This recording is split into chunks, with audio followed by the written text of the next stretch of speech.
Bien. Entonces, hoy vamos a ver, como decía, la clase de principio de igualdad que completa esta unidad. Clase que viene, terminamos de ver los fallos que queden y hacemos los casitos. Bien. Primero, nociones básicas de igualdad. ¿Sí? Vamos a hacer un breve recorrido sobre dónde aparece por primera vez igualdad. Algo que ustedes quizás vieron en Constitucional, si lo vieron, si cursaron conmigo, lo vieron, es esta tensión entre constitución y democracia. ¿Lo vieron o no lo vieron?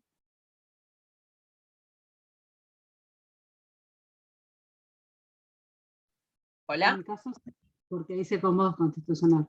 Sí, lo vimos.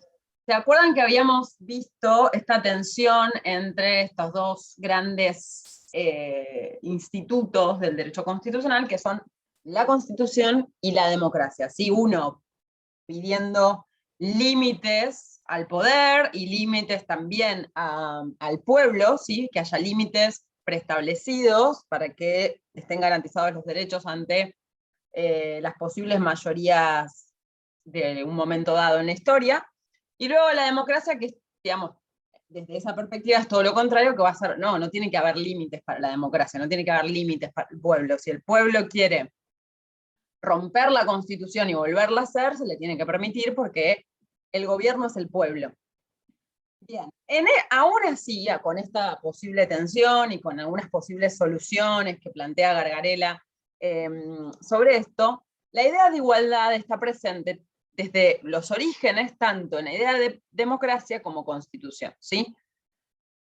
Primero la idea de democracia, ya la idea de democracia en Grecia, que es el demos, el gobierno del pueblo, y ese pueblo son los de abajo. Esto va a tener obviamente un fuerte contenido igualitario, ¿sí? Que los de abajo, que el pueblo también pueda tomar decisiones, ¿sí? Ya no solo los propietarios, como tradicionalmente era, que los de abajo también puedan tomar decisiones, que las mujeres, los esclavos, las personas sin propiedades puedan tomar decisiones, que está basado en una idea de igualdad. Todos somos iguales a la hora de tener que decidir cuáles son las decisiones que hay que tomar para gobernar una sociedad, ¿sí?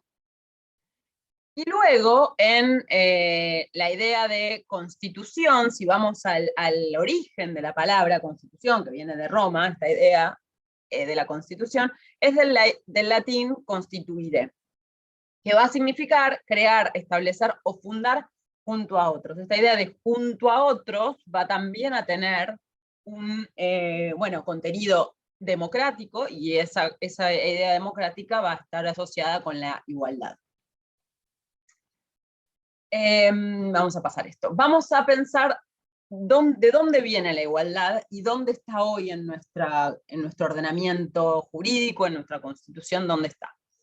En la Carta Magna, hacemos la revisión de algunas normas que vimos la clase pasada. Recuerdan que son normas fundacionales en los procesos constituyentes.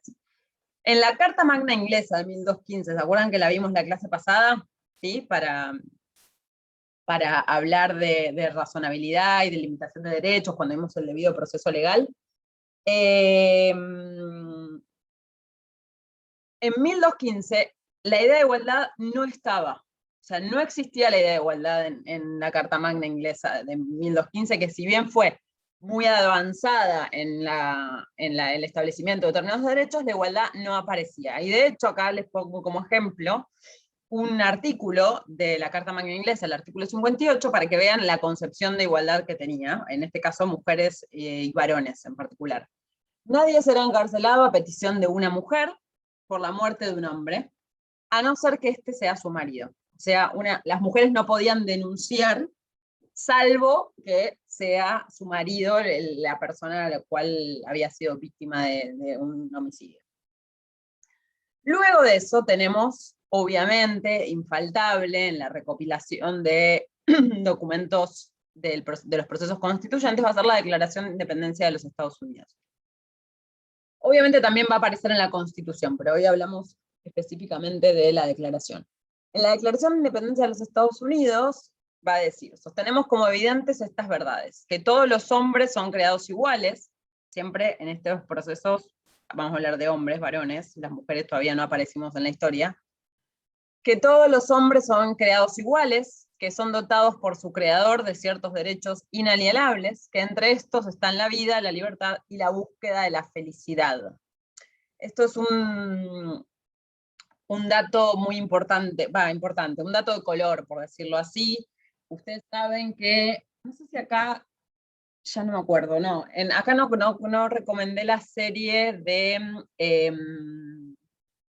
Madison, ¿sí? Madison, que fue el segundo presidente de Estados Unidos. Hay una serie que va a hacer toda la recopilación desde los movimientos de independencia de Estados Unidos hasta posterior a su proceso ya constituyente, y llega hasta la presidencia de Jefferson, no importa. Pero ahí hace un buen relato de lo que fue el proceso constituyente y cuáles eran las facciones, y los conservadores y los liberales, y cómo se disputaban y qué era lo que estaba en pugna.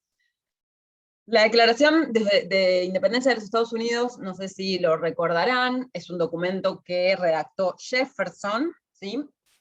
Con una visión muy liberal radical, muy basada en la escuela francesa, ¿sí? Muy demócrata, a diferencia de lo que fueron los conservadores en Estados Unidos.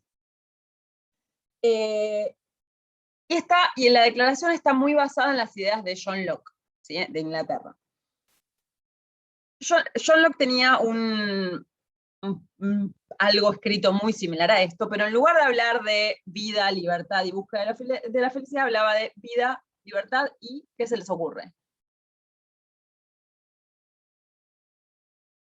¿Qué podía ser que no fuera felicidad?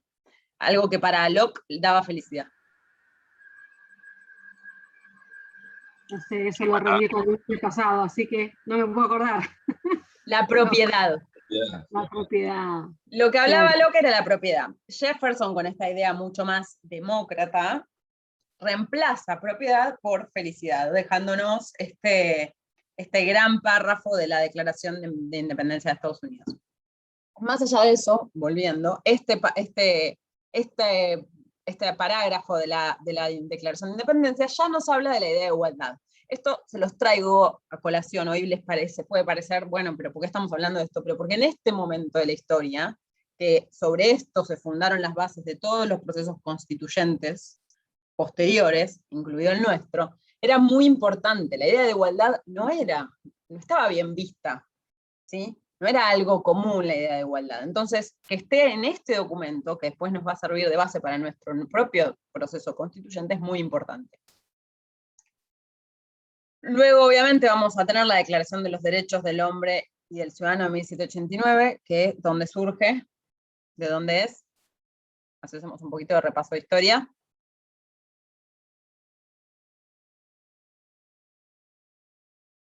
Veo que la historia la zafaron, ¿eh?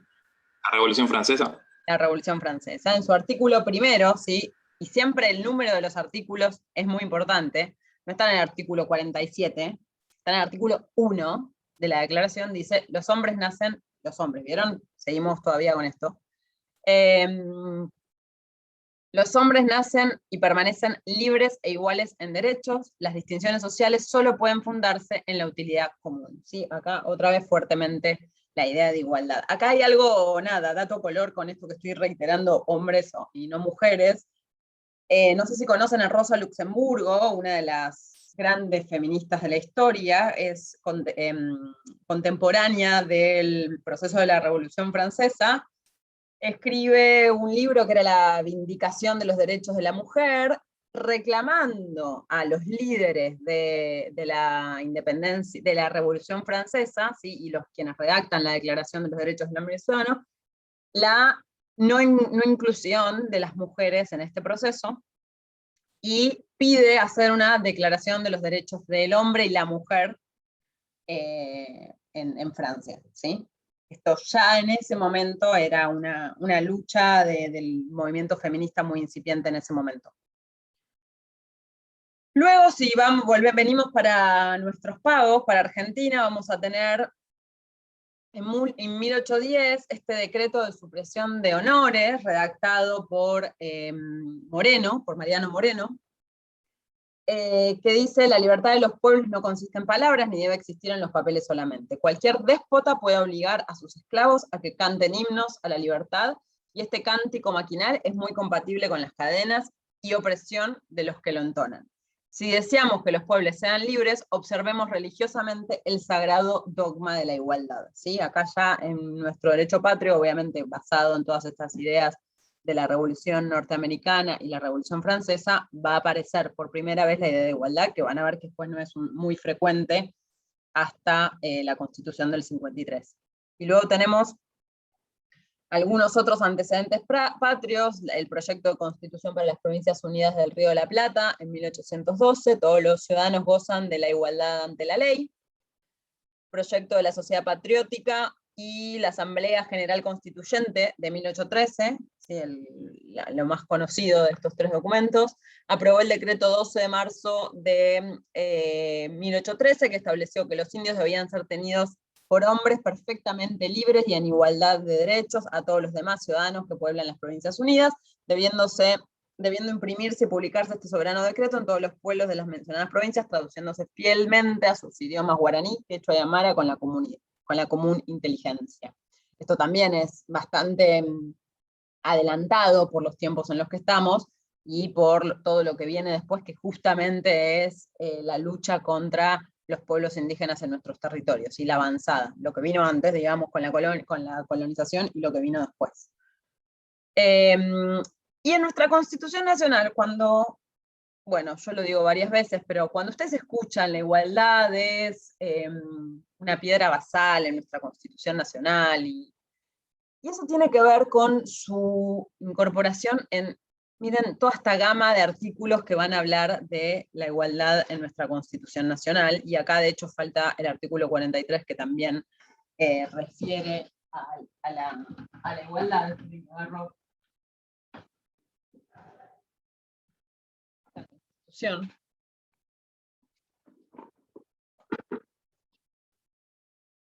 Tenemos el preámbulo, si ya desde las primeras palabras de la Constitución Nacional vamos a tener la referencia a la igualdad.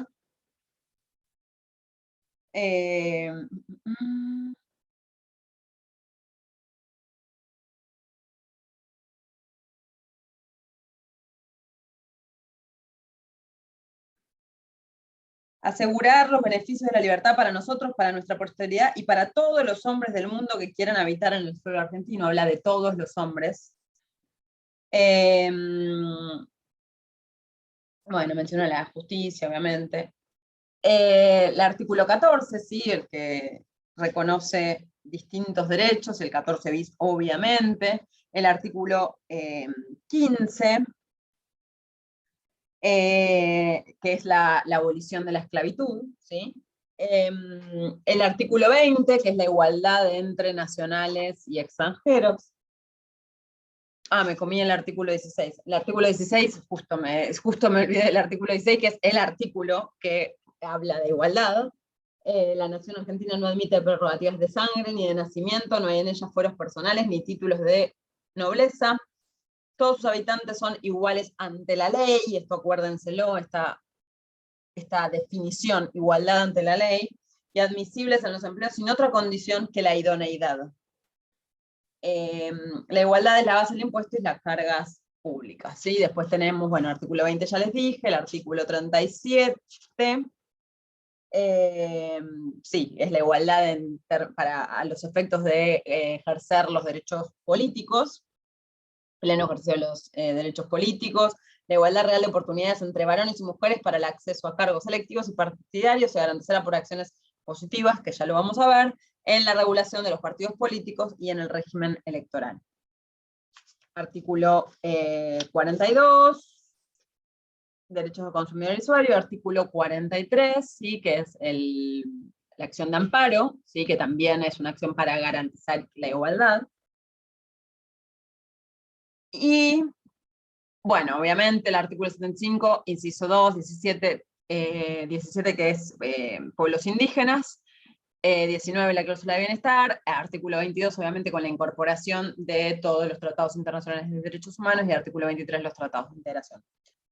Y a esto, obviamente, tenemos que sumar lo que incorporó el artículo 22, que es un montón de tratados internacionales de derechos humanos que nos van a hablar de esta noción de igualdad, de esta idea de igualdad. Entre ellos, la principal, la primera que tenemos que mencionar,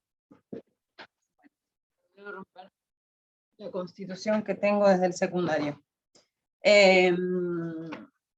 va a ser la Convención Americana de Derechos Humanos, o el Pacto de San José de Costa Rica, en su artículo primero.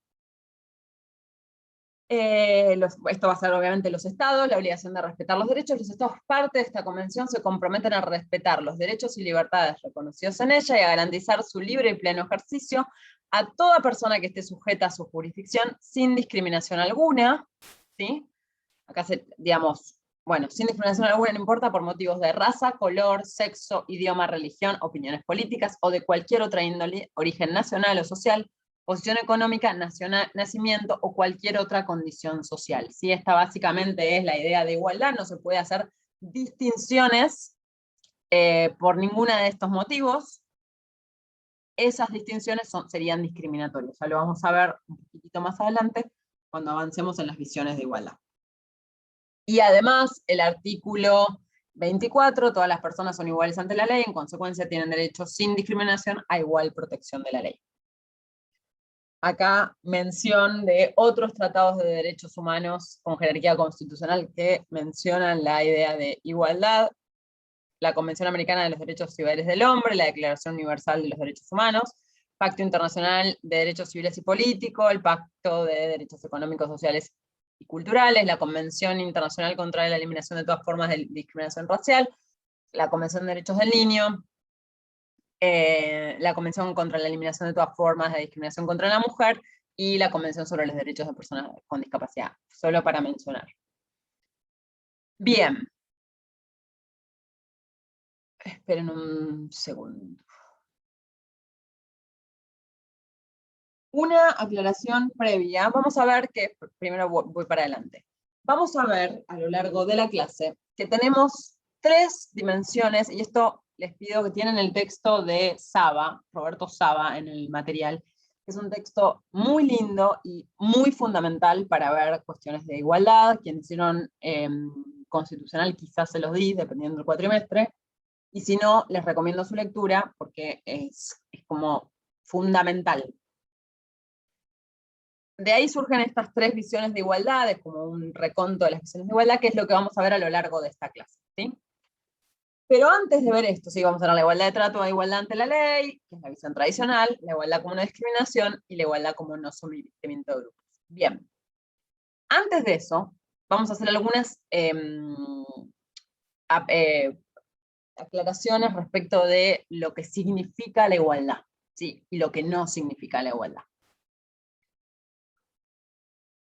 Esto en diferenciando lo que es igualdad y no discriminación con la facultad del Estado de distinguir. El principio de igualdad no va a impedir la distinción, ¿sí? El Estado tiene la facultad constitucional de tratar a las personas de modo diferente, siempre y cuando se funde en un criterio justificado. Básicamente el Estado, cuando dicta una norma, la que sea, y de la jerarquía que sea, lo que está haciendo es distinguiendo. Está diciendo, estas personas, por esta norma, van a tener determinados derechos. Estas personas, este grupo de personas, por determinada cosa, van a tener determinadas obligaciones. Todo el tiempo está distinguiendo.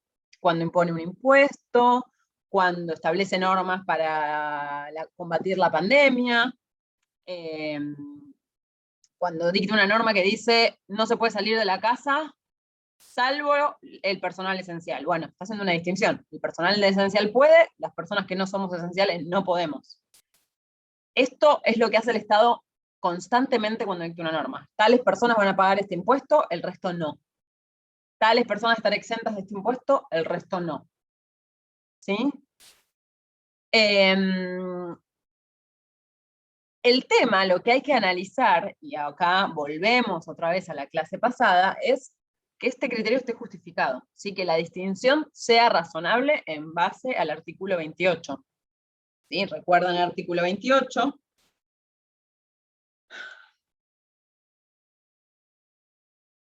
Los principios, garantías y derechos reconocidos en los anteriores artículos no podrán ser alterados por las leyes que reglamentan su ejercicio, ¿sí? Las normas que reglamentan el ejercicio de sus derechos tienen que ser razonables, no tienen que modificar el ejercicio de ese derecho, ¿sí? Si esa distinción es razonable, va a respetar el principio de igualdad, ¿sí? Acá, la Corte Interamericana, después les voy a dar seguramente para que se lleven de tarea en el hogar, leer el fallo específico, alguno de los fallos que hablan de esto, pero la Corte Interamericana de Derechos Humanos hace una diferencia entre distinción, cuando se distingue es razonable, ¿sí? De discriminación. La discriminación es lo arbitrario. La distinción está justificada para el Estado puede distinguir. La discriminación es lo que no está justificado, lo que el Estado no puede hacer, y eso es porque es arbitrario. Volvemos al concepto de arbitrario de la clase pasada en contraposición a ¿qué?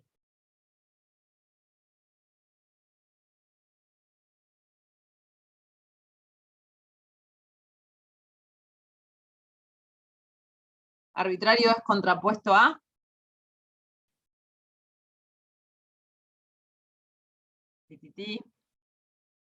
racional, justo. Razonable, razonable. Por eso el principio de razonabilidad.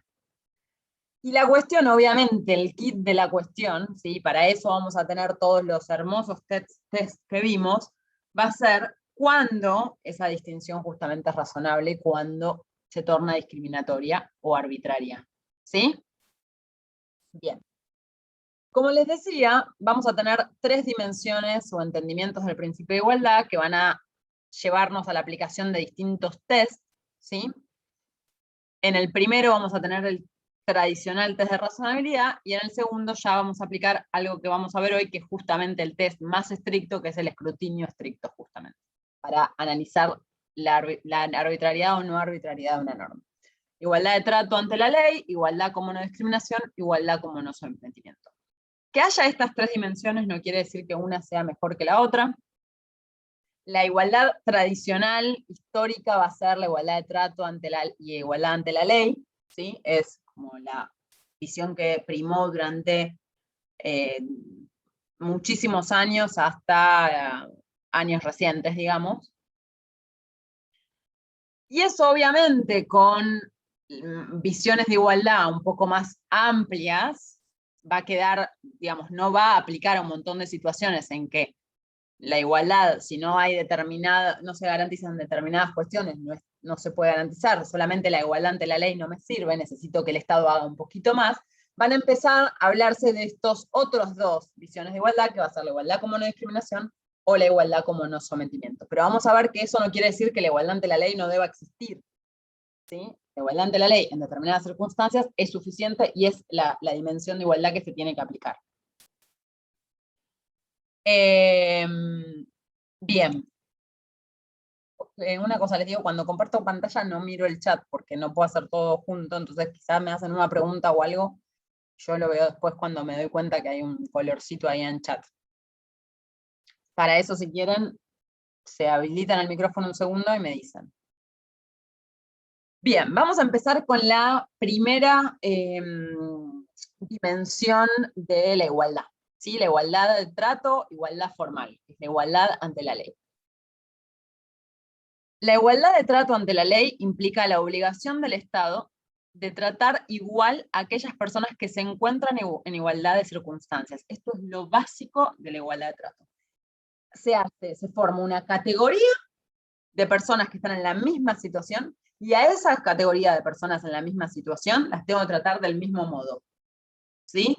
Todos mis estudiantes de 20 a 23 años que tengan el cabello castaño, los tengo que tratar de un mismo modo, porque me armé esa categoría. ¿Sí? Se puede distinguir por categorías, por rasgos considerados relevantes, ¿sí? Todos mis estudiantes de 20 a 30 años los trato de un modo respecto al uso de la tecnología, porque entiendo que su edad les permite tener mayor accesibilidad. Los alumnos de 40 a 70 los trato distinto, entiendo que no les va a ser tan fácil, etc. ¿Sí? Los voy a dividir por categorías que considero relevantes a los efectos del fin que busco. Si la medida alcanza a todos los pertenecientes a la categoría, entonces solo se viola si uno de sus miembros no es tratado conforme a lo establecido por dicha categoría. Lo que yo no puedo hacer bajo esta concepción de la igualdad es que alguien que está dentro de esa categoría, tratarlo distinto. ¿Sí? Si yo a todos mis alumnos de 40 a 70 años les mando un mensajito de WhatsApp avisándoles cuando subo un video a YouTube, por poner un ejemplo tonto, porque sé que no saben manejar bien YouTube, entonces les mando por WhatsApp el enlace de YouTube cuando subo la clase para que lo tengan disponible, yo no puedo a un alumno que tiene 55 años, se llama Jorge, decir, bueno, a él no, como no me cae bien, no le mando ese mensajito, se lo mando a todos los demás de 40 a 70, pero a él no. Yo a todos los que están dentro de ese grupo los trato igual, ¿sí? ¿Vamos bien hasta acá? Este entendimiento de igualdad, obviamente, significó un avance inmenso en favor de la igualdad. Piensen en dónde estamos, no veníamos de la Carta Magna 1215 sin ningún tipo de referencia a la igualdad. Durante años, siglos enteros, la igualdad no era parte de los gobiernos, digamos, ¿sí? Solo tenían, había élites que eran las que gobernaban, las personas sin propiedad no participaban de ningún tipo de decisión, mujeres, esclavos completamente excluidos, hasta que llegamos a proceso revolucionario en Francia, independencia en Estados Unidos, donde hablamos de igualdad. Esa igualdad de la que hablamos era esta visión de la igualdad de trato formal. De la nada a la igualdad de trato o formal fue un avance inmenso, ¿sí? Otro ejemplo, en el antiguo régimen en Francia se diferenciaba por nombre propio, ¿sí? A ver, dependiendo tu nombre, eran los derechos que tenías, ¿sí? El nombre, porque el nombre obviamente implicaba un montón de otras cosas, ¿sí? Si tenías propiedades, si no, si eras terrateniente, si no. Ahora las distinciones con esta visión de igualdad tienen que ser generales. No se puede negar a alguien un derecho por quien es individualmente. Yo, mujer, pertenezco al gran grupo de mujeres, a mí, dentro de mi categoría, no me pueden diferenciar. Me tienen que dar los mismos derechos que a las mujeres, ¿sí? Pero respecto a los hombres, no, porque somos otro grupo. Y ahí empiezo a dejar ver los problemas que trae esta igualdad. Puede diferenciarse entre varones y mujeres, porque son dos grupos mujeres y varones, porque son dos grupos diferentes, pero no una mujer dentro del grupo mujer, o no un varón dentro del grupo varón. ¿Sí? Un caso uno de los casos que vamos a ver, donde acá vamos a hacer un reconto de jurisprudencia, luego aparte vemos los casitos para la clase, obviamente. Un caso en donde se ve aplicada, caso de jurisprudencia, donde se ve aplicada esta visión de la igualdad de trato, va a ser Royster, que es un caso de Estados Unidos, de la Corte Suprema de Estados Unidos, ¿sí? Por eso tienen este 253 US 412, cuando vean esto al final de un fallo, es un caso de la Corte Suprema de Estados Unidos. O sea, no estos números en particular, un número US, otro número. Este fallo es de 1920 y nos va a decir, la clasificación debe ser razonable, no arbitraria, y debe fundarse la diferencia de trato sobre una relación justa y sustancial entre ella y el objeto buscado por la legislación. Ven que retoma lo que vimos en razonabilidad. De modo que todas las personas ubicadas en circunstancias similares deben ser tratadas del mismo modo. ¿Sí? Tengo que ver que la persona que está dentro de una categoría la trate del mismo modo, ¿sí? Lo que vemos al principio del párrafo es, debe fundarse la diferencia de trato sobre una relación justa y sustancial entre ella y el objeto buscado por la legislación. ¿Se acuerda el fin, el medio y el fin, la relación medio y fin del test de razonabilidad? ¿Recuerdan en la clase pasada? En esta visión de la igualdad, básicamente lo que vamos a ver es vamos a usar el test de razonabilidad, ¿sí? El que venimos usando, el test débil de razonabilidad, que vimos en la clase pasada, o podemos superarlo con el test que era un poquito más intenso, Y luego ver que además no haga una diferencia entre una persona que está dentro de una categoría y el resto de la categoría. ¿Sí? Pero hasta acá tenemos razonabilidad, nada más. Profe, la interrumpo un segundín. Nosotros con los inmigrantes, ya sean de países limítrofes, desconozco lo que voy a preguntar, o sea, desconozco la respuesta suya, por supuesto, pero desconozco el tema. Los inmigrantes limítrofes y los inmigrantes no limítrofes, ¿nosotros marcamos una diferencia legislativamente? ¿En qué sentido? Y, por ejemplo, un inmigrante uruguayo tiene mayor capacidad de estadía en este país que un inmigrante, no sé, de Guayana Francesa o un sudanés. Entre inmigrantes, no entre inmigrantes y ciudadanos. No, salvo alguna norma concreta, pero no sería razonable bajo este test, y menos con los otros. No, pensé que te referías a entre extranjeros y nacionales. Sí, en mis años mozos, yo me recuerdo que existía esa legislación. O sea, no quiero hacer historia ficción, pero sí había una diferencia entre si ingresaba un uruguayo o un paraguayo, Perdón, que si pero pará. ingresaba... Eso es otra cosa, digamos, perdón, no, quizás no estás queriéndote referir a eso, pero digo, una cosa es la diferenciación de distintas nacionalidades a los efectos de acceder a derechos en el territorio argentino. Eso no debería, bajo ninguno de los test que vimos, eso no debería pasar. ¿Sí? Porque eso no pasaría un test de arbitrariedad y si quieren hacemos el análisis específico. O podemos usarlo como caso la clase que viene. Ahora, otra cosa es que para el ingreso al país, ¿sí? Para el ingreso, nada más, no para ejercer derechos después, sino para ingresar al país, se pongan diferencias por nacionalidades. ¿Sí? Que parte del control de fronteras que tienen todos los estados. Eso puede ser, porque además en el derecho internacional hay un principio, que es el principio de reciprocidad, que es muy común. Que, por ejemplo, yo a un nacional de un país que me pide visa para entrar, yo acá también le pida visa para entrar, pero a todo el resto no. Pero esto es por un principio del derecho, es porque en realidad es una relación entre estados que después va a caer, derramarse entre los individuos. Como Estados Unidos nos pide visa, bueno, yo a los estadounidenses que vienen acá les pido visa. Pero a los uruguayos, los españoles, los chilenos, no les pido visa porque ellos no me lo piden. ¿Se entiende? Una cosa es o por ejemplo, a quienes vienen de Canadá, en Canadá hay, estoy inventando, hoy hay gripe aviar, invento, les pido que se den una vacuna o lo que sea, o un certificado.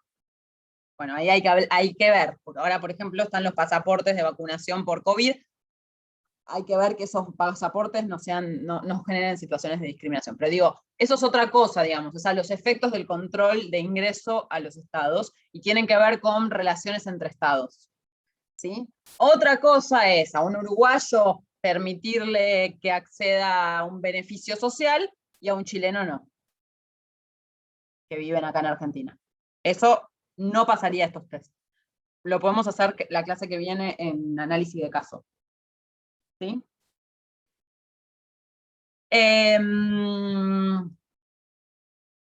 Bien. Otro caso es el caso Caile, que es de la Corte Argentina, de la Corte Suprema de la Nación, que es de 1929. La igualdad, en este caso, dice, la igualdad ante la ley, establecida por el artículo 16 de la Constitución, no es otra cosa que el derecho a que no se establezcan excepciones a privilegios que excluyan a unos de los que en iguales circunstancias se concede a otros. De donde se sigue que la verdadera igualdad consiste en aplicar la ley en los casos ocurrentes según las diferencias constitutivas de ellos, y que cualquier otra inteligencia o excepción de este derecho es contraria a su propia naturaleza y al interés social. Ven acá cómo está aplicando la igualdad formal, la igualdad ante la ley. La igualdad no es otra cosa que el derecho a que no se establezcan excepciones o privilegios que excluyan a unos de lo que en iguales circunstancias se concede a otros. hay un beneficio, una asignación social, yo se la doy a todas las personas que viven en el territorio argentino, pero no se la doy, y se la doy a los chilenos, se la doy a los uruguayos. Pero a los chilenos decido que no se lo voy a dar. Si estamos en las mismas circunstancias, ambos somos inmigrantes, ¿por qué se me va a excluir a mí de la asignación y a un uruguayo no? Entonces, lo que dice es, esto no es otra cosa que no excluir, no establecer excepciones ni privilegios que excluyan a unos de los que en iguales circunstancias se concede a otros. ¿Sí? Ahora, esto va un poquito más allá y dice, donde sigue que la verdadera igualdad consiste en aplicar la ley en los casos ocurrentes según las diferencias constitutivas de ellos y que cualquier otra inteligencia o excepción de este derecho es contraria a su propia naturaleza de la intersección.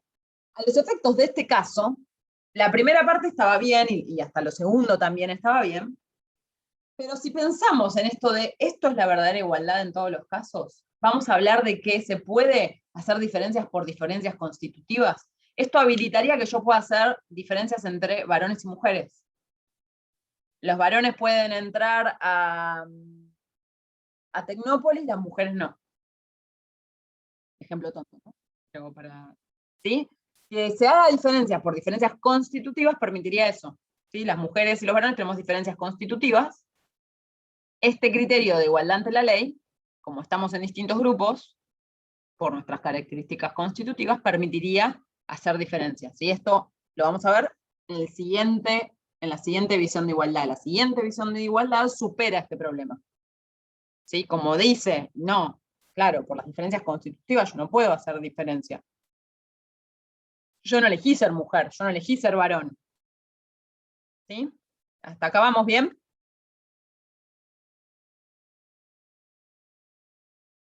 Sí. ¿Sí? Bien.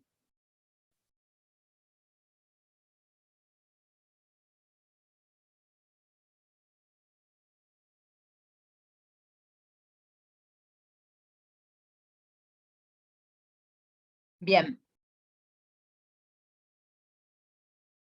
Otro caso del mismo año, ¿sí? Donde también nos va a dejar picando la idea de que esta igualdad formal se queda corta, ya acá directamente aplicado restrictivamente igualdad, con problemas, es Lanteri, Julieta Lanteri. Yo no sé si la conocen, una de las primeras y más importantes feministas de nuestro país. Piensan en el año en el que estamos, 1929, presenta una acción judicial porque en ese momento se otorgaba libretas de enrolamiento a los varones que le otorgaban, tenían que ver con su situación como posible enrolamiento en el ejército justamente, y le otorgaba determinados derechos, y una libreta cívica, una libreta civil a las mujeres. El estatuto jurídico de la mujer en ese momento era muy distinto, ¿sí? Luego, post-peronismo, digamos, avanza el reconocimiento jurídico civil de la mujer, ¿sí? No accedía al voto, obviamente, y con la libreta civil no votaba. Bien, entonces Julieta Lanteri pide justamente, pide que quiere una libreta de enrolamiento, porque quiere tener los mismos derechos que los varones, ¿sí? Y la Corte, con este criterio estricto de igualdad, más que estricto formal, de igualdad ante la ley, le dice: enrolarse importa alistarse para formar parte de una de las clases de que se componen el ejército y la armada, manifiestamente incompatibles con los destinos de la mujer en el hogar, en la sociedad, en las actividades múltiples de su vida. La igualdad ante la ley no puede decirse afectada por la mayor o menor amplitud de derechos o de deberes, y tal principio, como los demás derechos y garantías que de él emanen, no tienen carácter absoluto. Y si por diversidad de situaciones y circunstancias la igualdad legal es solo relativa entre un hombre y otro, debe serlo al menos con igual razón en casos como el de autos entre un hombre y una mujer. La ciudadanía no implica siempre el mismo conjunto de atributos, derechos y deberes, por todo ello varía a virtud de múltiples circunstancias relativas a edad, aptitudes morales o físicas, incapacidades del mismo orden, etc. Y con mayor fundamento si la desigualdad de situación se establece por razón del sexo. Acá nos está diciendo directamente que la igualdad formal habilitaría generar desigualdades entre categorías, como es por sexo, mujer y varón no están en el mismo lugar. ¿Sí? ¿Se entiende cómo acá la igualdad de trato nos deja, se queda corto? ¿Sí? Acá está diciendo la Corte, no, yo puedo darle distintos derechos a los varones, que con la libreta de enrolamiento puedan hacer determinadas cosas y que las mujeres no, porque están en distintas categorías. ¿Sí? ¿Se entiende? Me dan un segundo, perdón, ¿eh?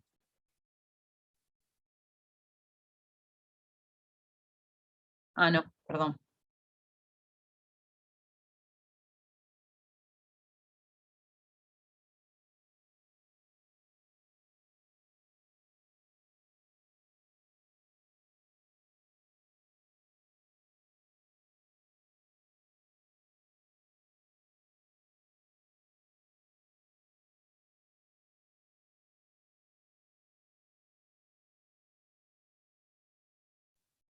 Bien.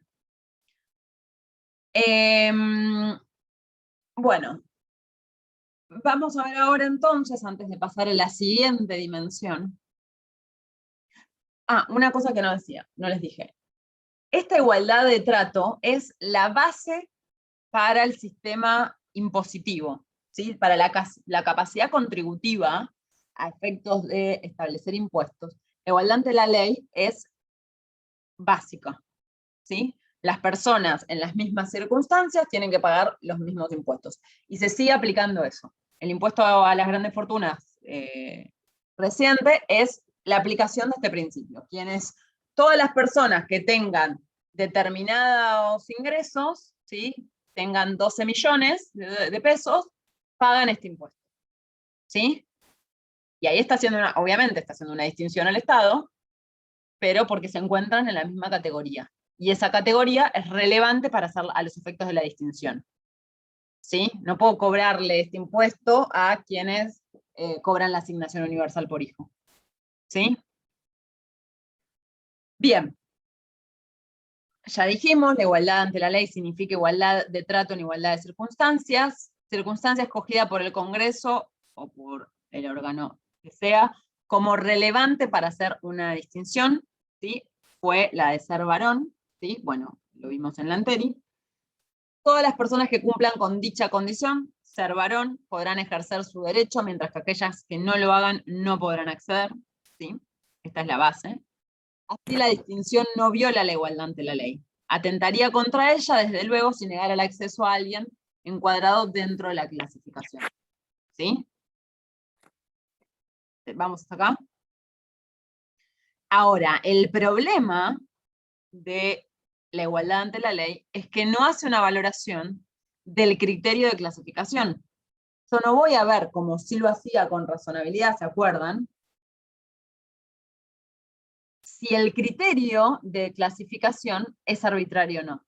Si al fin que busco con la norma es razonable hacer una clasificación por varones y mujeres. Entonces no me alcanza.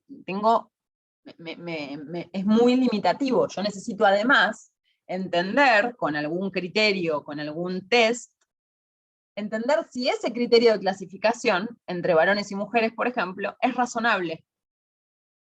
Y acá yo no lo estoy analizando. Yo lo único que digo es, listo, esto es un varón, está en la misma categoría, listo, aplico la norma igual. Esto es una mujer, no está en la categoría de varones. Está perfecto que que la trate diferente.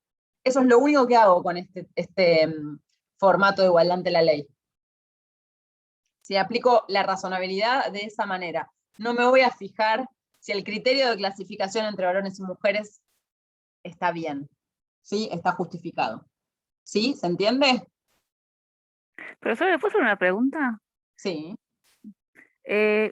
Hace muchos años, en los años 90, yo había ido a la UBA a estudiar instrumentación quirúrgica. Éramos todas mujeres. Y me acuerdo, ahora escuchándole a usted, que alguien preguntó por qué no aceptaban hombres. Era una carrera femenina para todas chicas. y nos habían dicho que era porque en el quirófano, esto fue así, el cirujano a veces trataba mal, gritaba, y un hombre instrumentando podía verse, se podía pelear o contestarle al cirujano, entonces querían todas chicas. Yo Pero, después al no, final me pero había cambié de una norma que impedía el Es que ingreso eso de no, varones. decía, eran mujeres, la carrera era para mujeres. Está nos bien, daban pero como un vestido. digo, una Eso yo cosa nunca es lo que, leí, sean, que en los hechos sean todas mujeres, ahora la otra es que se impida el acceso a los varones. No sé, si vos vas a nutrición, ahora hay varones, Sí. pero tenés de cada 20 mujeres un varón, pues también se da que ciertas carreras hay más varones o más mujeres dependiendo del caso. O si vas a ingeniería tenés pocas mujeres, no importa. Pero la otra cosa es que haya una norma, un reglamento de la Claro, universidad, de la facultad que impida el acceso. Más allá de lo que te No, dijo la persona que no nada, sabía, no claro, pasa en el ningún ingreso nos dijo criterio eso. de razonabilidad, pero digo, el tema de si Pero eso había fue una norma. claro, no, tenía que averiguar, no sé cómo está ahora, eso fue hace en los años 90. Supongo que habrá cambiado, lo voy a averiguar, porque esa Sí, fue la seguro, respuesta y ahora seguro. me quedó como ahí en la mente y siempre me acuerdo de eso, que nos ponían vestidos encima, no había espacio para un varón. No, ridículo. Bueno, Bueno. Acá tenemos otro caso, sí. En cierta medida, los fallos que nos dio usted en la unidad 4 está ese que establece la altura, creo que era la altura Arenzón, de los que Arenzón. aspiraban. Lo vamos a ver hoy. Claro. Exactamente. Y yo me acuerdo que las maestras tenían, después de estar trabajando 5 años capaz, cuando iban a hacer la evaluación médica, a La Plata, se encontraban con que no daban con la altura que ellas tenían que tener y las querían, no sé qué iban a hacer, ¿no? Pero era una parte de la condición estúpida de ese momento. Exactamente. Ahí igual, con el test de razonabilidad que vimos la clase pasada, ya alcanzaba, ¿sí? Porque veíamos que el fin no se adecuaba al medio, ¿sí? El fin era tener buenos docentes. Bueno, ¿qué tiene que ver eso con la estatura del docente? El medio era que los docentes no tengan que ser de mayor altura, no me acuerdo si era 1,70,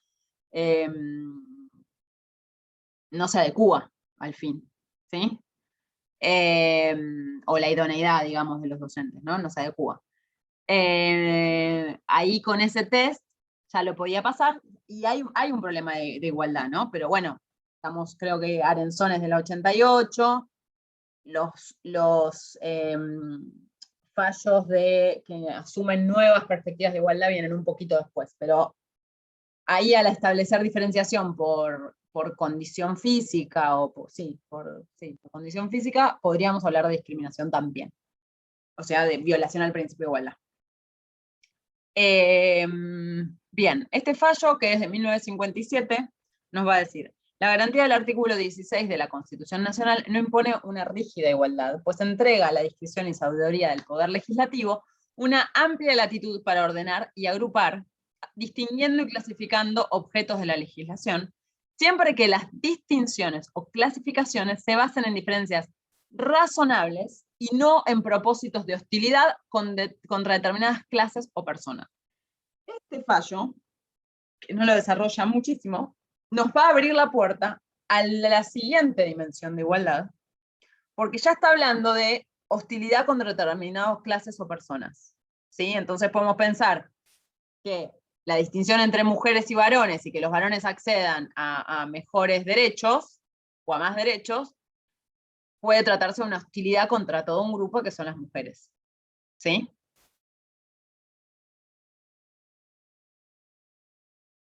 Acá tenemos este caso, nuevamente, este fallo de dónde es. Estados Unidos. De la Corte Suprema de Estados Unidos, Reed versus Reed, de 1971. Cualquier clasificación debe ser razonable, no arbitraria, y debe descansar sobre algún tipo de base de diferenciación que tenga vinculación sustancial y justa con el propósito de la legislación. Ven que acá está uniendo, está diciendo, bueno, empecemos a pensar medio fin, porque si no, si solamente es bajo las mismas circunstancias, personas bajo las mismas circunstancias, me quedo corto. de manera tal que todas las personas en similares circunstancias sean tratadas de igual forma. Pero vamos a ver que en la práctica eso va a quedar corto. Si no hago medio fin y alguna cosa más, queda corto. Esto que dice acá la Corte, ¿se parece a qué fallo que acabamos de mencionar?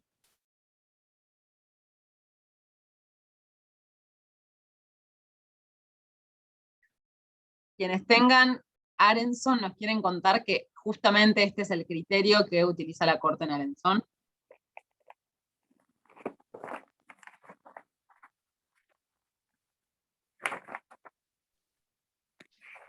No, es un poco abstracto el escrito. Yo no me mareo un poco entenderlo.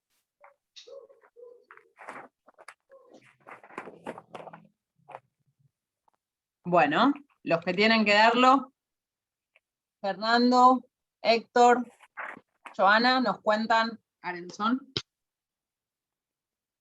Es un fallo muy lindo. Sí, Oh. comienza Héctor. ¿Se organizaron entre ustedes? ¿Sí? Sí, sí, sí. Lo Sí, sí. analizamos. Perfecto, bueno, nos cuentan. Bueno, el fallo, leo los autos, es Arenson Gabriel contra el Gobierno Nacional, el Ministerio de Educación y la Dirección Nacional de Sanidad Escolar. Es de la fecha 15 del 5 de 1984. Los hechos era que Arenson quería ingresar al Instituto Nacional Superior Joaquín B. González para seguir sus estudios de profesorado de matemática y astronomía. Pero el Ministerio de Educación tenía una resolución que era la 957/81, donde establecía que para ingresar se necesitaba un certificado de aptitud psicofísica, donde establecía una estatura mínima de 1,60 m, con lo cual Arenson tenía 1,48 m y no se lo extienden. Él se siente agraviado y por lo cual inicia una acción de amparo contra la Dirección Nacional de Sanidad Escolar, justamente por eso, por no haberle extendido el certificado de aptitud psicofísica. Esto llega a primera instancia, y en primera instancia resuelve de la siguiente manera. Considera que no era razonable excluir a Arenson por la causal cuestionada. Y aparte dice que si bien es admisible un examen psicofísico, no solo había que tener en cuenta solo un punto de aquel que se iba a postular, sino que se tenía que hacer en forma general.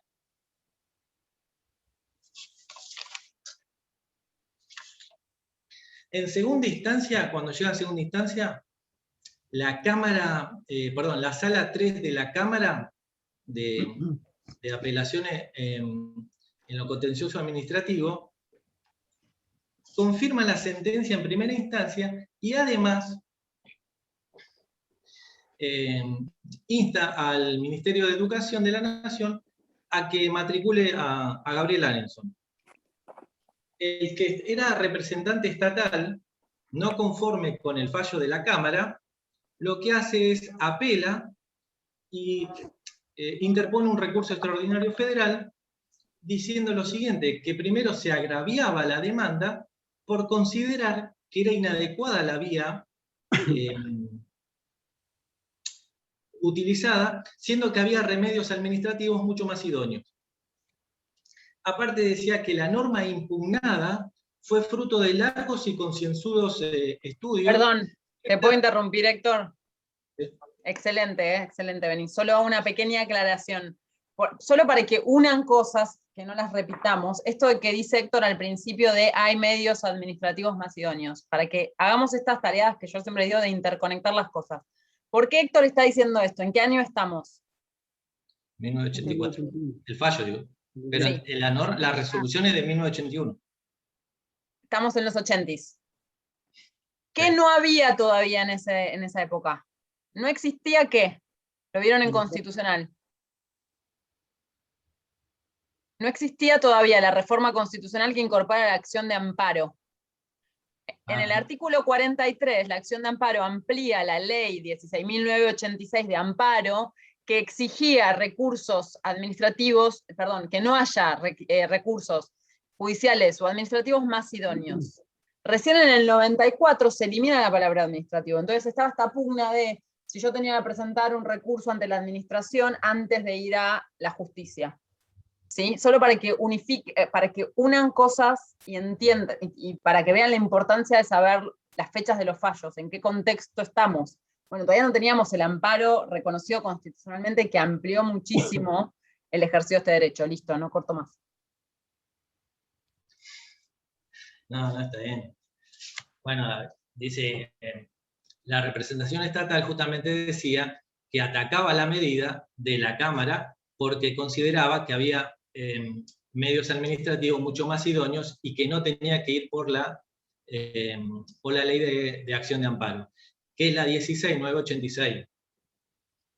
Luego decía que, si bien esa norma impugnada fue fruto de largos y concienzudos estudios, que después la Corte va a decir que nunca la parte que representaba estatalmente nunca pudo llegar a esos estudios. O sea, y por último afirma que la sentencia atacada importa una indebida injerencia en el campo propio del Poder Administrativo.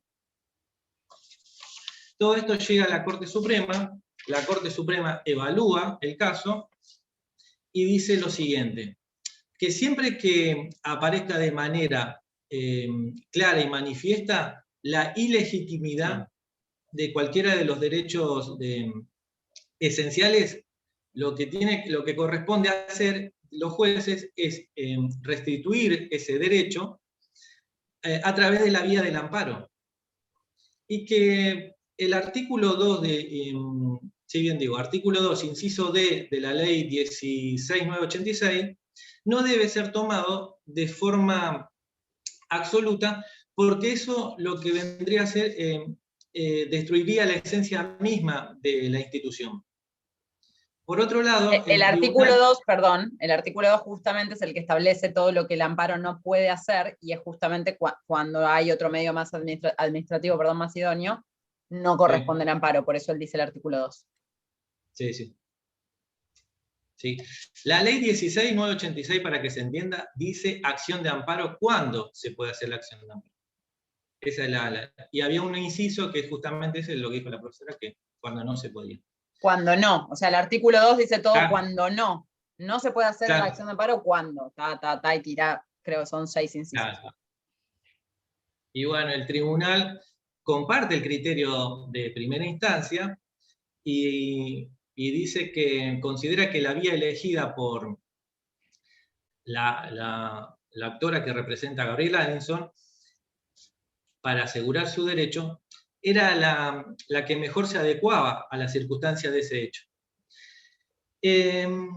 Por cuanto la ley que habían dicho, la 16.986, consideraba la acción de amparo contra el acto o omisión de autoridad pública que lesione o restringe arbitrariamente esos derechos. Y en el inciso 5 está lo que es el holding del fallo, y que dice, pues la negativa de extender el certificado de aptitud psicofísica,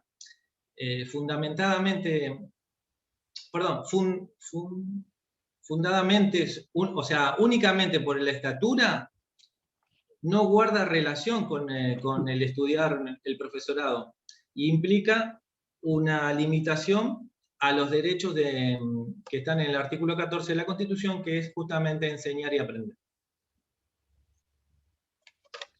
Dicho todo eso, por ello y de conformidad con lo considerado por el Procurador General, lo que hace confirma la sentencia. Es lo que es el resumen del fallo. Ya. No, Héctor. Y bueno, entonces, debido a la decisión de la Corte, y bueno, lo que nos comunicó el compañero, y analizando los considerandos, que hay considerandos de Bellusio y Petracci, nosotros llegamos a la conclusión de que la Corte efectuó un control que no era el control básico, que utilizaba siempre en base a lo que hemos estudiado, ¿no? Y lo que nos ha dicho la profesora, que no había sido un control básico, sino que había sido un control neusocausal crítico. ¿Por qué? Porque primeramente en el control básico debemos decidir analizamos la finalidad de la norma, ¿no? Después de que identificamos la finalidad de la norma, tenemos que ver si está permitida. Luego de ver si está permitida, vemos si, en nuestro ordenamiento, ¿no? Por supuesto, vemos cuál es el medio que se está utilizando. Y ese medio debe ser razonable y adecuado para el fin. Tengo compañía, perdón. No me queda otra que tener compañía. Este sería un control básico. ¿Por qué pensamos nosotros que utilizó un control crítico? Porque le sumamos otros 3 ítems, que era el interés suficiente del Estado, la relación directa de esa norma con el objetivo, o sea, la restricción con el objetivo, y se busca una alternativa menos lesiva, que puede ser que haya una alternativa menos lesiva, o puede ser que esa alternativa que utilizó una norma sea la menos lesiva, ¿no? Eso es lo que analiza el control crítico. Y bueno, y ahora Fer empieza a analizar. Bueno, identificamos la finalidad de lo que es la norma, si está permitida o no por nuestro ordenamiento, el medio utilizado, si esa norma cumple con el fin de razonabilidad, ¿no es cierto? Bueno, el fin de la norma era prohibir a todos los ingresantes a la carrera de profesorado de matemática y astronomía del Instituto Joaquín B. González, que no daban con la estatura mínima de 1,60 de altura, ¿sí? Esa era la finalidad de la norma. Su fundamento era en que las personas menores a esa estatura no eran moralmente y físicamente adecuadas, ¿no es cierto? Que los alumnos no lo iban a respetar porque al ser de esa estatura menor, no lo iban a respetar. Bueno, después había que fijarse si está permitida o no está permitida por nuestro ordenamiento, ¿sí? Si bien la norma esa fue promulgada en la época de un gobierno de facto, ¿sí? Teníamos que comprobar si se encontraba vigente esa norma y si atendía los principios fundamentales de nuestra Constitución, ¿no es cierto? Con lo cual, la Corte Suprema declara la inconstitucionalidad de esa norma, ¿sí? Basados en los artículos 14 y 28 de nuestra Constitución. Y después tenemos que ver si el medio era razonable y el fin que tenía la norma. El medio utilizado era la ordenanza, la 957/81, ¿sí? Ese era el medio. Si era razonable, ponían como un psicofísico, ¿sí? Para limitar el ingreso a las personas de baja estatura, ¿no es cierto? Entonces, la Corte Suprema declara... Perdón, Fernando, ¿te puedo interrumpir? ¿Cuál sería la finalidad de la norma? La restricción de las personas menores de estatura, ¿no es cierto? Ese es el medio. Uh-huh. ¿El fin de la norma cuál es? El fin de la norma, nos pasó la clase pasada también. A veces el fin de la norma no es lo que dice la norma. Tenemos que pensar qué está haciendo la norma para identificar el fin. La norma está estableciendo requisitos para acceder a la carrera docente. ¿Sí? Sí. Entonces, ¿cuál sería la finalidad de la norma? La finalidad sería tener docentes idóneos. Exacto. En base a eso, ellos armaron como un perfil del docente que querían tener. A las personas de baja estatura. Eso no, está perfecto, Fernando, porque nos da el pie justamente para corregir estas cositas que es lo que pasa siempre, lo común, que es que se confunde la literalidad de la norma, que es el medio, con el fin. Hasta recién estaba medio confundido con el medio y la finalidad. Estamos hablando con los chicos. Exacto. El fin de la norma lo pueden encontrar quizás en los considerandos de la ley, o en entender qué es lo que está haciendo. Bueno, a ver, si está poniendo este requisito, ¿para qué lo hace? ¿Sí? ¿Se entiende? No hay que confundir eso. Perfecto. Bueno, entonces, bueno, después la Corte Suprema, sin otro particular, les había pedido, como el Ministerio de Educación no pudo probar que eso es lo que decía, ¿no es cierto?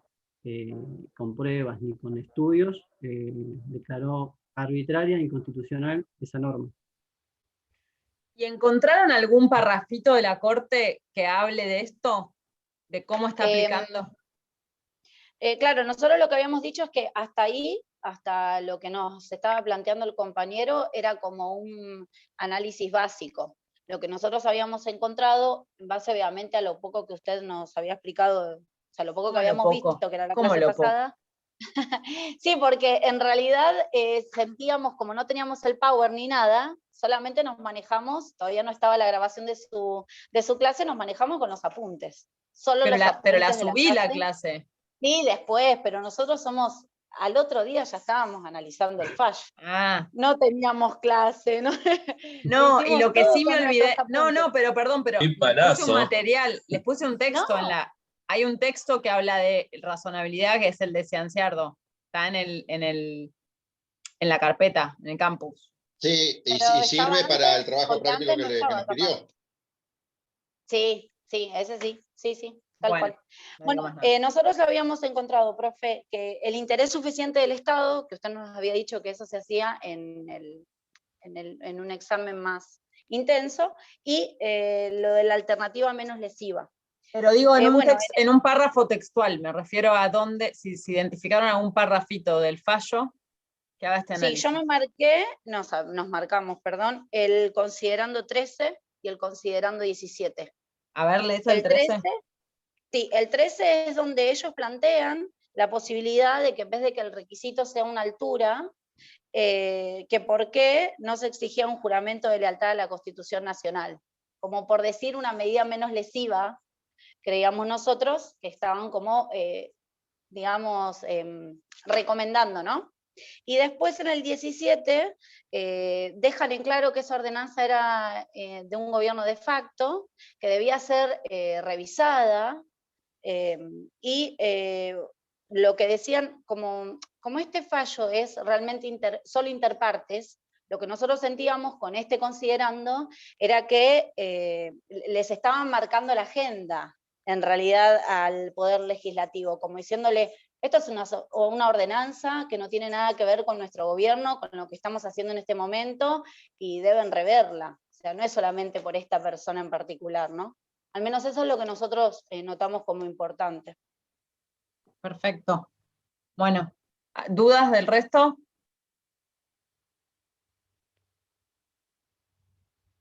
Excelente como lo explicaron. La verdad que pueden volver a repetirlo con los próximos fallos. Verónica avanzó en la devolución, pero la verdad que estuvieron excelentes. Los tres, súper organizados. Solo hago un comentario, y además les digo que se sumaron un plus de nota a los tres, pero solo hago un mini comentario respecto a la exposición. Si la clase hubiera sido sobre amparo, hubiera estado buenísimo todo lo que explicó Héctor al principio, porque íbamos a eso, pero quizás, les hago la recomendación, para la exposición de análisis de test de razonabilidad, hubiera estado bueno que identifiquen en el fallo eso. Digo los tres, porque también lo repregunté, pero la verdad que estuvo súper claro, a mí al menos me pareció una gran exposición, no sé que quienes no leyeron el fallo, si pudieron seguirlo, pero la verdad estuvo súper ordenado, contaron bien los hechos, cómo fue el procedimiento de la Corte, y lo vincularon con el tema de clase, así que 10 felicitado para los tres, espectacular. Digo, para el resto que va a tener que seguir exponiendo fallos, tienen acá un buen ejemplo, un buen antecedente.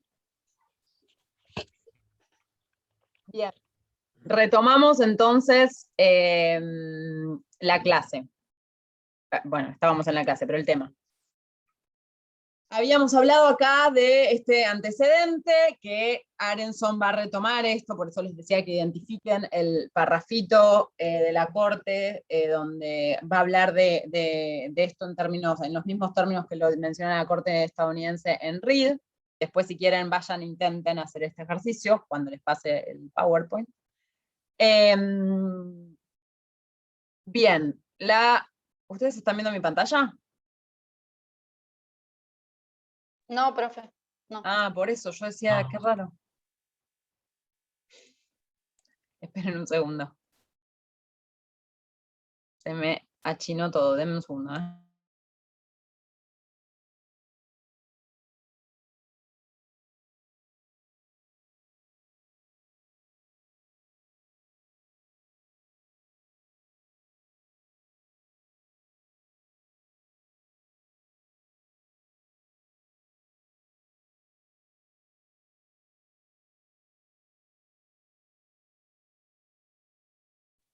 No sé qué pasa que no... ¿Ahí lo ven? ¿Ahí ven mi... Sí, ahí. Sí, sí. Bien. Bueno, entonces venimos de Reed contra Reed o Arenson, ¿sí? Que nos va a hablar del propósito de la legislación, de manera tal que todas las personas en similares circunstancias sean tratadas de igual forma. Y vamos a hablar justamente de esto, de la razonabilidad del criterio para hacer la distinción, ¿sí? Profundizar un poco, antes de pasar ya a la siguiente dimensión de igualdad.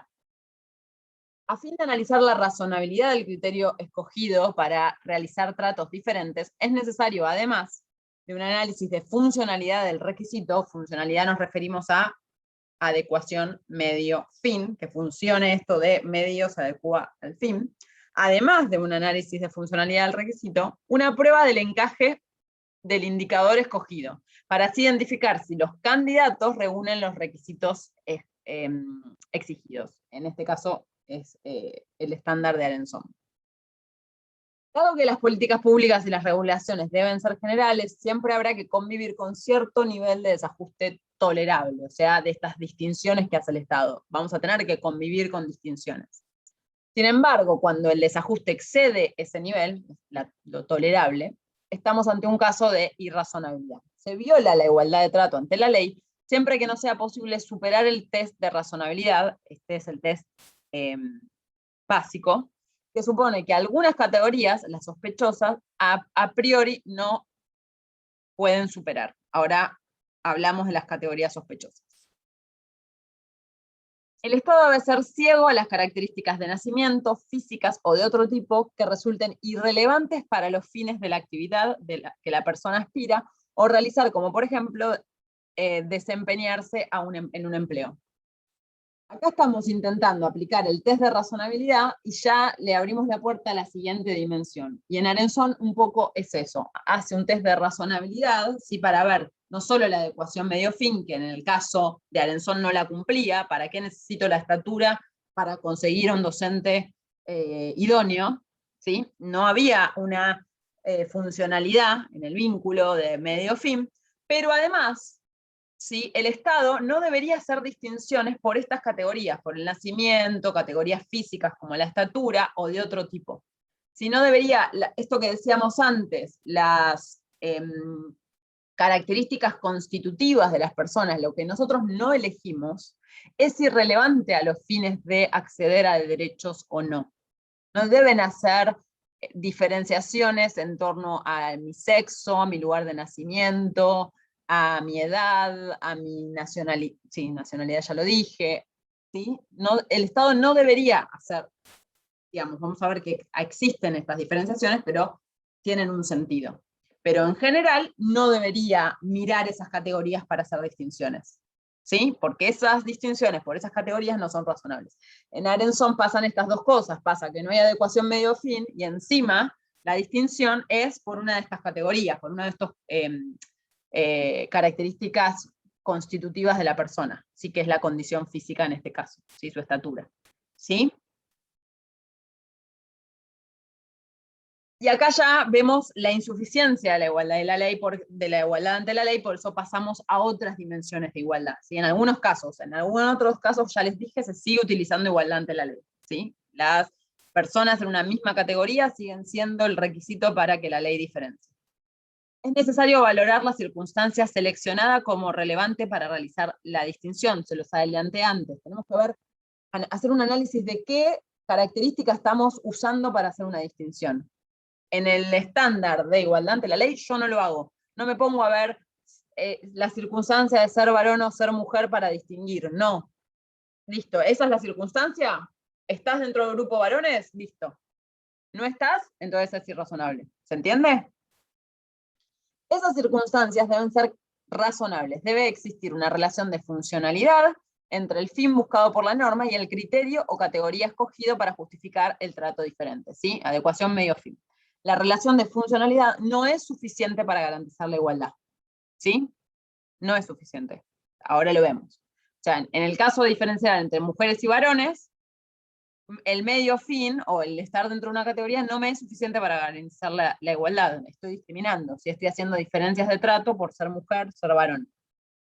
Se le debe agregar a esta distinción, a esta relación, algo más. Y acá llegamos a la igualdad como no discriminación, que es la segunda categoría, la segunda dimensión de la igualdad. ¿Sí? Que esto ha sido otro gran avance del principio de igualdad, ¿sí? Porque implica una visión de igualdad mucho más robusta que la mera igualdad ante la ley que estuvo durante tantos años, así que primó las decisiones judiciales durante tantos años.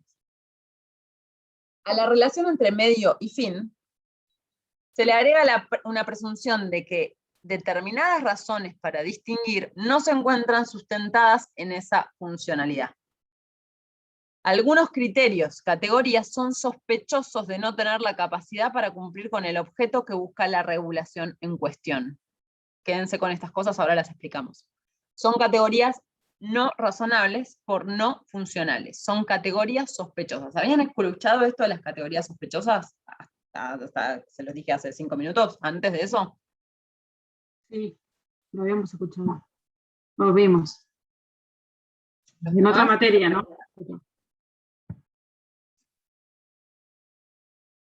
¿Sí, no?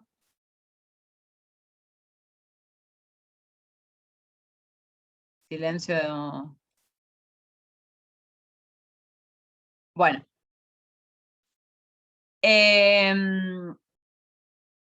Entonces, acá tenemos que algunas categorías ya nos van a dar la presunción. Yo veo que la distinción está basada en esa categoría. Y voy a tener la idea ya de que esa diferencia por esa categoría no es funcional, no guarda relación medio-fin. O sea, básicamente no es razonable, es arbitraria. ¿Sí? Y por eso le vamos a llamar categorías sospechosas, porque esa categoría me va a hacer sospechar de irrazonabilidad. Y si sospecho de irrazonabilidad, básicamente estoy sospechando ¿de qué? De la inconstitucionalidad. De su inconstitucionalidad, perfecto. ¿Y dónde vamos a ver las categorías sospechosas? En muchísimas normas, pero acá la reina madre va a ser el artículo primero de la Convención Americana de los Derechos Humanos, que ya lo leímos recién. Los Estados partes se comprometen a respetar los derechos y libertades reconocidas en ella y a garantizar el libre, pleno ejercicio de toda persona que esté sujeta a su jurisdicción, sin discriminación alguna, por motivos de raza, color, sexo, idioma, religión, opiniones políticas o de cualquier otra índole, origen nacional o social, posición económica, nacimiento o cualquier otra condición social. Estas son las categorías sospechosas. Con esta visión de categoría sospechosa, entonces, si la Anteri Julieta estuviera acá y estuviera escuchando esto, dice, entonces no es razonable que a mí por ser mujer me den una libreta civil que no me da derecho a nada y al varón le den su libreta de enrolamiento y le dé derecho a un montón de cosas. No es razonable, porque la distinción está hecha en base al sexo, y el sexo es una categoría sospechosa. Con esa categoría sospechosa yo digo, sospecho que esto es irrazonable. ¿Sí? ¿Se entiende hasta acá? O sea que las categorías sospechosas serían las que ingresan, las que están acá, en este apartado que en el artículo número 1. Sexo, color, raza. Idioma, religión, opiniones políticas, origen nacional. Y acá nos dice o cualquier otra condición social, deja abierto a incluir otras cosas, como por ejemplo la orientación sexual, que no está mencionada acá directamente, ¿sí? Pero que me guste una mujer, que me guste un hombre, que me guste todo, que me gusten los perros, no sé, lo que sea, no debería ser tampoco una circunstancia para discriminar. ¿Sí? ¿Esto puede ser que guarde relación con el fallo que nos dio como de trabajo práctico? ¿Cómo? Las categorías sospechosas, cuando decía una resolución que para la extracción de sangre había que hacer una anamnesis, que era como un interrogatorio, en el cual decía, dentro de unos incisos, que aquellas personas, hombres, que tuvieron relaciones con hombres no podían donar sangre. ¿Entra dentro de las categorías sospechosas eso? Sí, a ver, en ese caso puntual, con el test de razonabilidad, ya podrían estar cubiertos. Por eso se los di para razonabilidad. Pero además, podría hacerse este escrutinio estricto que ahora vemos, porque encima es lo mismo que pasa en Arenzón. En Arenzón, con razonabilidad, ya estoy, porque no hay una causalidad entre medio y fin, para qué quiero la estatura para un docente idóneo, pero encima, si me pongo a hacer el escrutinio estricto, tengo una categoría sospechosa, que es la condición física. En la cuestión de donación de sangre, con razonabilidad verán si les alcanza o no, dependiendo del resultado al que arriben, Sí. Pero si no, también lo puedo analizar con este escrutinio estricto. ¿Sí? Si no lo hicieron todavía y quieren hacer los dos análisis, lo pueden hacer. Sí, sí.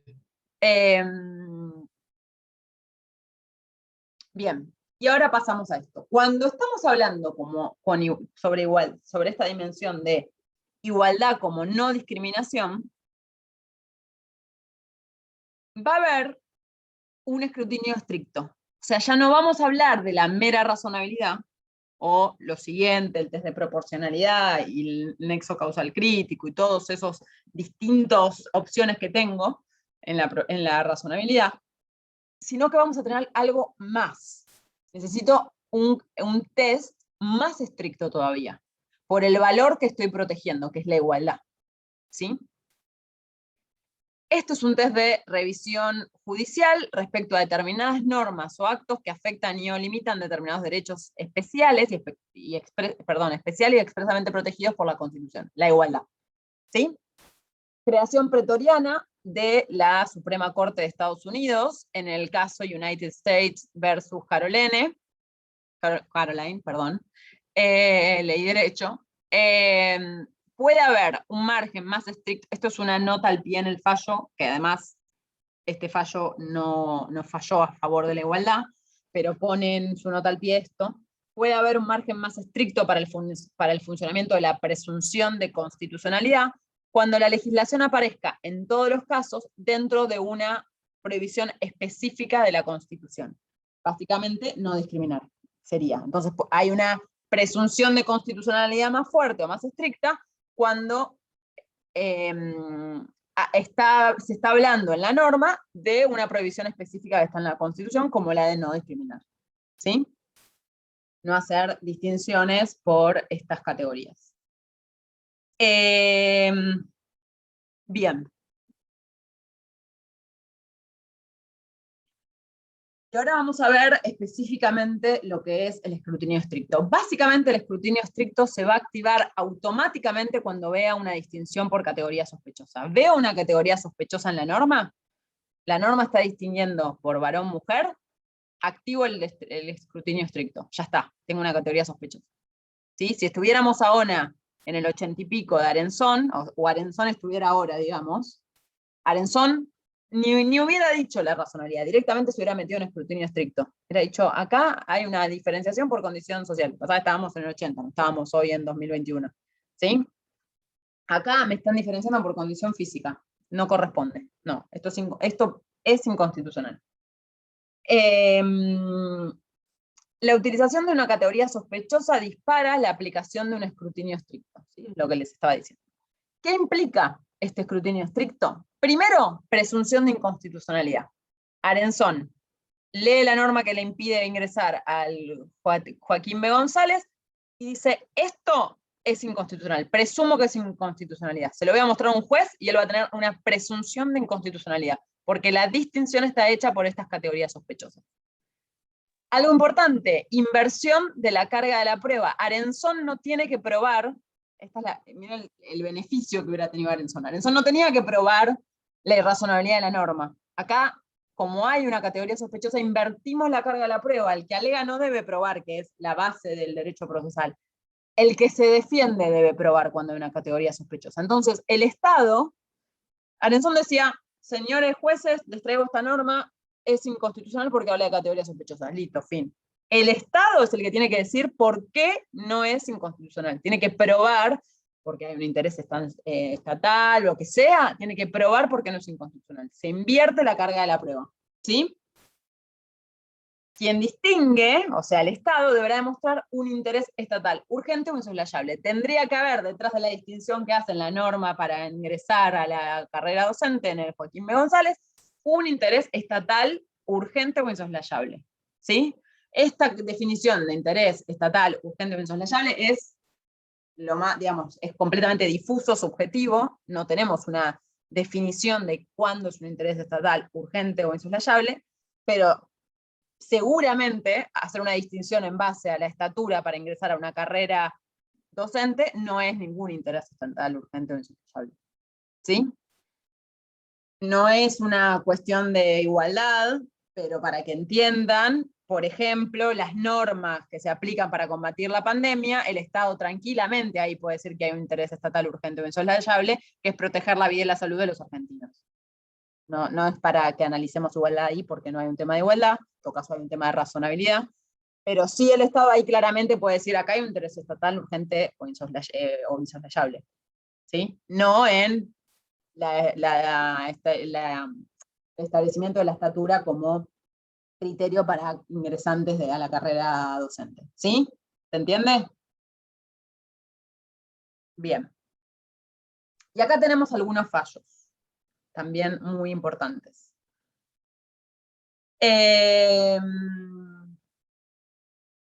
Repeto, contra la provincia de Buenos Aires, es un fallo de 1989, una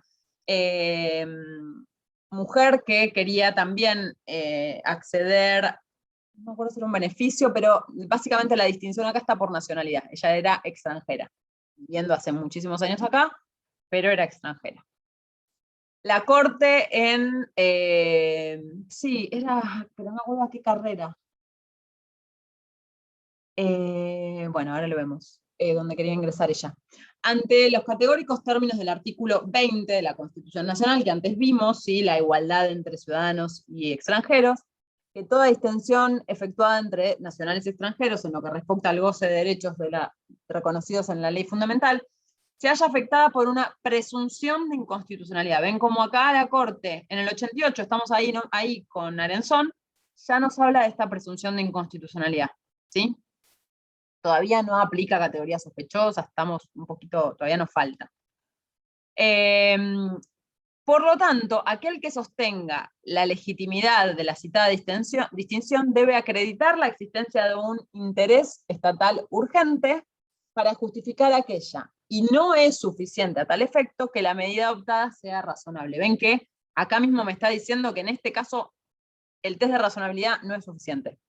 Hay que hacer un poquito más que eso. Me tiene que decir que hay un interés estatal urgente, y encima le está diciendo, lo tiene que probar el que hace la distinción. El Estado, que en este caso es la provincia de Buenos Aires, tiene que hacer la distinción. Corresponde declarar inválidos por contraponerse el artículo 20 de la Constitución Nacional, el artículo 5, inciso A, del Reglamento General de Escuelas Privadas, ella quería ingresar a la docencia privada, digamos, que imponen el requisito de nacionalidad argentina para ejercer la docencia. ¿Sí? Acá no era solo la estatura, acá era también la nacionalidad. En tanto, se ha demostrado por la provincia demandada la inexistencia de un interés estatal urgente. No le pudo demostrar que era necesario ser argentino para ejercer la docencia. ¿Sí? Esto igual es de los votos, no es del voto de la mayoría, sino que es de Petracchi y Baquet. ¿Sí? Acá ya está, sin mencionar categorías sospechosas explícitamente, nos está en voto de minoría, está dejando sentada esta dimensión de la igualdad. ¿Sí? Como está haciendo esta distinción, y esta distinción está afectada por una presunción de inconstitucionalidad, se explica todo sin decir explícitamente que es esta la dimensión que está aplicando de igualdad. Presunción de inconstitucionalidad, tiene que probar quien alega la legitimidad, o quien hace la distinción, perdón, la existencia de un interés estatal urgente, ¿sí? Y no basta con la razonabilidad, tenemos que hacer algo más. Ah, ya estamos ya es la hora. Bueno, terminamos con este, a ver. Ay, qué problema. Otro fallo que también aplica este criterio de dimensión de igualdad, de la dimensión de igualdad como no discriminación, es González de Delgado, del año 2000. Este fallo, les recomiendo su lectura, no está en la bibliografía, pero les recomiendo mucho su lectura, porque a mí en el caso me gusta, pero porque me gustan los hechos, y porque el fallo trae cosas de los argumentos de las partes, de la demandante, de la actora, que son muy graciosos, porque este fallo es el Colegio Montserrat de Córdoba, que sería como lo que es acá en la capital federal, el Colegio Nacional de Buenos Aires, era el colegio público distinguido, de élite, en la ciudad, solo podían ingresar varones.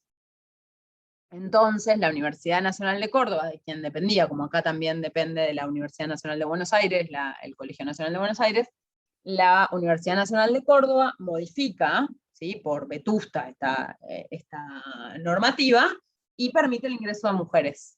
Esto ustedes dicen, bueno, no sé, yo digo, es algo bueno, ¿no? Estamos todos de acuerdo. Antes, estamos en los años 2000 casi, un poquito antes, en los 90, solo entraban varones al colegio más distinguido, que eso después le permitía acceder a los mejores trabajos, ¿sí?, por el nivel educativo que tenía, y no las mujeres. Bueno, la Universidad Nacional de Córdoba permite el cambio. ¿Qué pasa? ¿Alguien conoce este caso?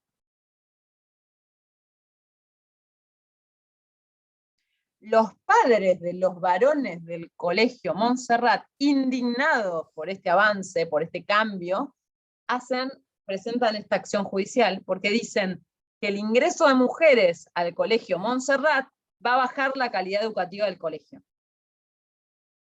¿Por qué? Porque las mujeres van a distraer a los varones, y los varones no van a tener los objetivos educativos que tenían hasta ahora, ¿sí?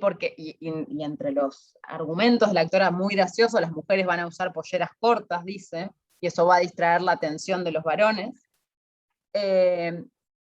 Y llegamos, digamos, después de que pasa, ya saben, todo el proceso provincial, llegamos hasta la Corte Suprema, que tiene que decidir en este caso, ¿sí? Decir si el cambio en la normativa, básicamente, era razonable o no. O sea, ven que es un caso medio a la inversa. Quienes intenten defender una acción gubernamental que impone categorías basadas en el sexo, deben demostrar una justificación de dicha acción sumamente persuasiva. Deberá probar que aquella sirve a un importante objetivo gubernamental y que los medios discriminatorios empleados están relacionados sustancialmente con el logro de aquellos objetivos.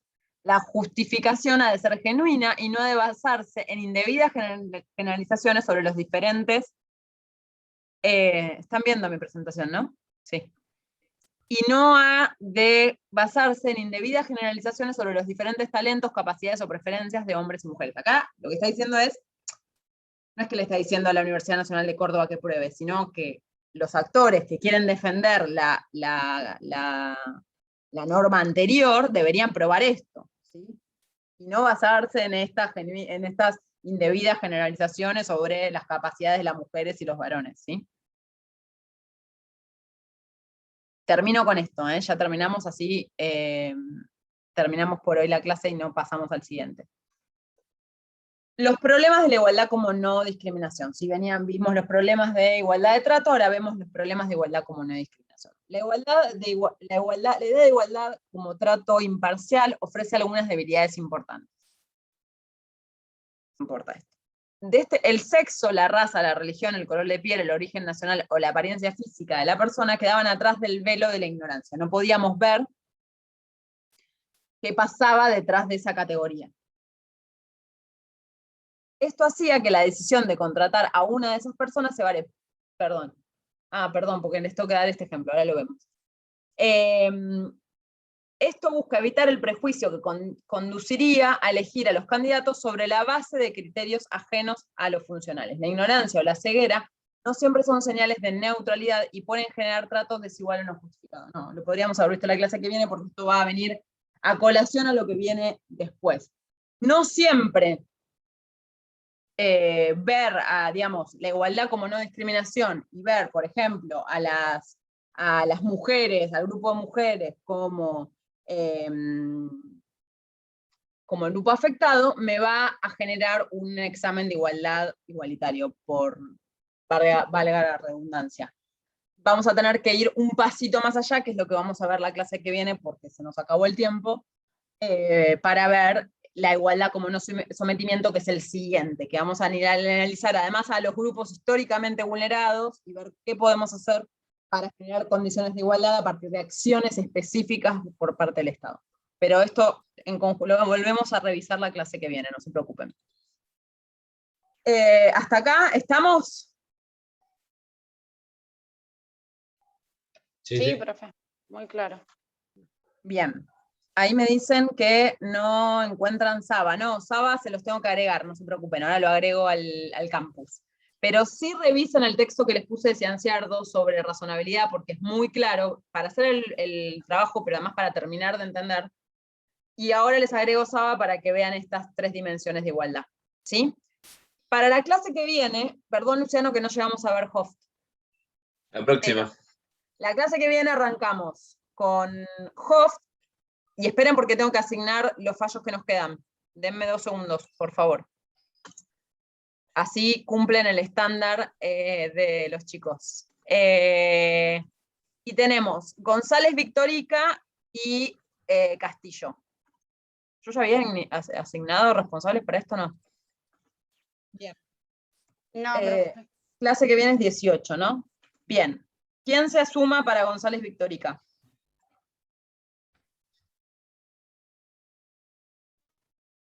Profe, anóteme. Ezequiel y Jorge, ¿no? Ezequiel, vos tenés la... no, soy yo. Jorge, perdón. Alejandro. Es que tenés Jorge ahí, perdón. Saben que se pueden cambiar el nombre fácilmente, ¿no? Bueno. Yo, profe, Esquivel. Mariana, Esquivel. Esquivel Sandra, sí. Todos me tienen el nombre cambiado. Yo me aprendo nombres equivocados. No, porque usa mi hija a veces también. Se cambian, miren, les pido que lo hagan para no confundirme yo. Arriba a la izquierda en su imagen tienen 3 puntitos y ahí dice rename. Bárbaro, lo cambió. O renombrar si lo tienen en español. Bueno. Bien. Y bueno, ya tengo 2 para González Victorica, para Castillo necesito 2 más. Yo, profe, Ercoli y Juliana. ¿Cómo? Ercoli y Juliana. ¿Y alguien más?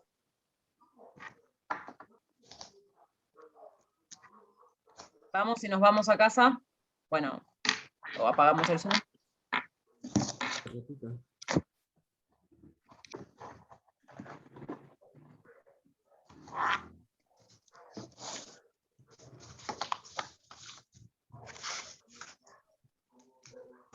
Alejandro se anotó, profe. Sí, pero ese es para González Victorica. Ahora estoy en Castillo. Juliana Ercoli, ¿quién más? Adriana Varela, anote, profe.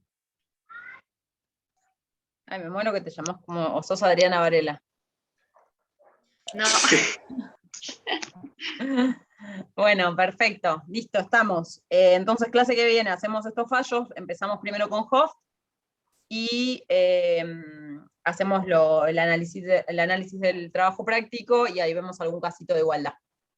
¿Sí? Y tenemos que terminar de ver la clase de hoy que no la terminamos. Bueno, listo entonces.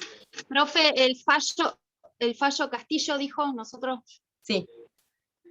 Sí. Bien. Bueno. Profe, ¿puedes repetir por favor los grupos y los nombres? Alejandro y Sandra Esquivel González Victorica, Castillo son Ercoli y Varela. ¿Listo? Bueno, váyanse ustedes que yo sigo clase acá. Gracias, profe. Por fin de. Chau, chau. Chao, chao.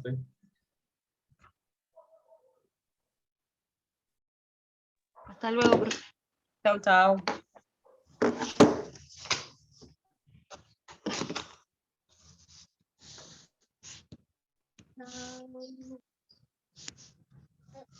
Ok. Ahora que se va a ver.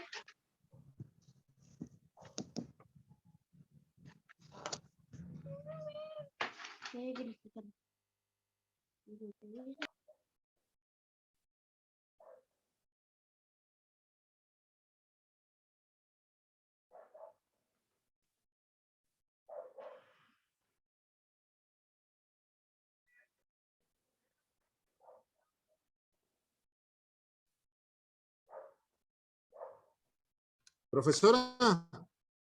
Chicos, los que son de análisis, chau. Terminamos. Sí, no, disculpe. Bueno, le mando un mail. No, pero ¿qué pasó? Contame, Jorge. No, porque yo me anoté, Jorge es mi nombre, y después hubo confusión con los otros nombres que se cambian. Entonces ahí me escribe mi compañero Alejandro porque quedamos en anotarnos los dos hoy voluntario con usted. Y me dijo, ¿no estás anotado? Me dijo, fíjate, preguntale a la profe. Pará, pero vos sos... Ah, ya entendí. O sea, Alejandro no eras vos, Alejandro era otro, y yo pensé que vos me estabas diciendo que estabas... Por eso, nosotros con Alejandro Retambay venimos cursando ya con otras materias y siempre estamos dije juntos. cualquier cosa. Entonces Jorge y Alejandro, están los dos listos, perfecto. Ah, ¿Y Alejandro, el sí, caso? Alejandro cursó conmigo constitucional. Claro, sí. Listo, ¿Y el perfecto. caso? Los dos tienen González Victorica junto con Sandra Esquivel, los tres. Ah, Los listo, tres. gracias. Arreglen entre los tres. Chau, chau. Gracias.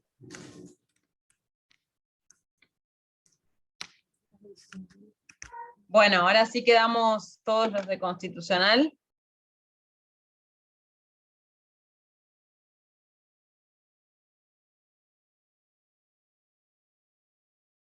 Sí, profe.